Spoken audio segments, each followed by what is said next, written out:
फिर एक बार supreme court का दरवाजा खटखटाया है और गंभीर स्वरूप के आरोप आप पर किए हुए हैं, क्या जवाब देंगे आप? देखिए, जब ऐसे आरोप जिनमें कोई तथ्य नहीं रहता है वो किए जाते हैं, तब उसका हेतु एक ही होता है, निर्णय प्रक्रिया पर दबाव डालना।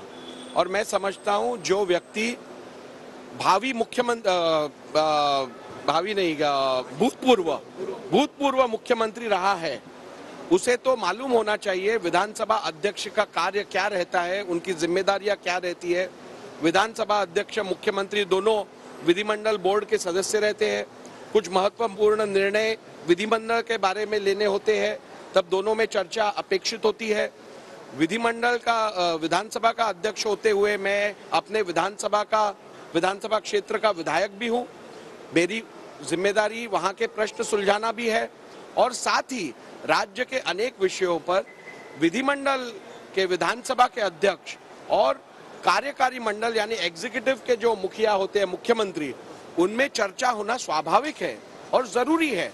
मैं आपको बताना चाहता हूं कि मेरी आदरणीय मुख्यमंत्री जी के साथ अनेक विषयों पर चर्चा करने के लिए मुलाकात भेंट ये 3 जनवरी के लिए नियोजित थी, लेकिन 3 जनवरी को मेरी तबीयत खराब होने के कारण, मुझे इन्फ्लुएंजा का वायरल होने के कारण मैं उन्हें मिल नहीं पाया और 3-4 दिन के बाद जब मेरी तबीयत सुधर गई, तब कुछ महत्वपूर्ण विषय पर त्वरित चर्चा करना बहुत ही जरूरी था।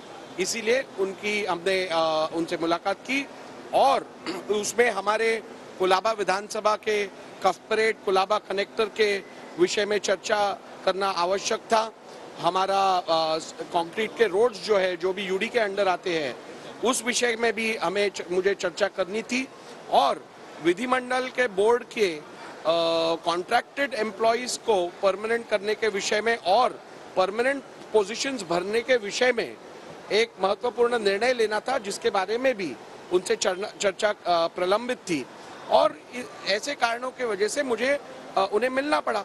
अभी यदि विधानसभा के अध्यक्ष जब अपात्रता की याचिका के ऊपर सुनवाई कर रहे होते हैं या निर्णय लेने होते हैं, तब क्या उन्होंने अपने साल भर दूसरे कोई जिम्मेदारी निभानी नहीं है? तो मैं समझता हूं, आज सुबह जैसे मैं एयरपोर्ट पे था, मुझे गोवा जाना था विधिमंडल के कार्यक्रम के लिए। वीआईपी लाउंज में मेरी शिवसेना नेता अनिल देसाई और राष्ट्रवादी कांग्रेस के नेता जयंत पाटिल जी से मुलाकात हुई, चर्चा हुई। क्या इसका मतलब ये है कि निर्णय देने से एक दिन पहले मैंने उनसे मुलाकात की, यानी कुछ और विषय हुआ? मैं समझता हूं पूर्व मुख्यमंत्री एक जिम्मेदार व्यक्ति मैं उनको समझता हूं और उनकी तरफ से जब ऐसे गैर जिम्मेदार बयान होते हैं, विशेष करके संवैधानिक पद पे बैठे हुए व्यक्ति के ऊपर हेतु परस्पर ऐसे आरोप करना, मैं समझता हूं विधिमंडल का और संविधान का अवमान करने के जैसे है। कल निर्णय जो दिया जाएगा, क्या स्वरूप होगा उसका, कितने बजे, किस तरह? निर्णय उचित समय में दिया जाएगा। जो